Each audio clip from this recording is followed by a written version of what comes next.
뉴욕에서 첫 끼는 진라면하고 햇반입니다. 둥근 동각김치.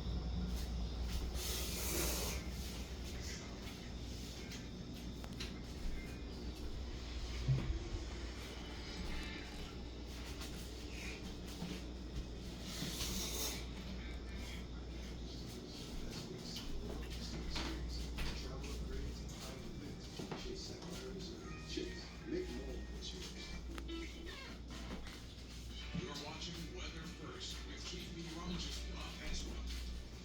16 ahead of 6 as we wake you up. There was a little patchy fog, so a little turnover of a mile and 3/4, but it's mostly low-lying valley areas, things like that. So not a huge problem this morning. It's good as we're not even at sunrise yet, already looking very pretty.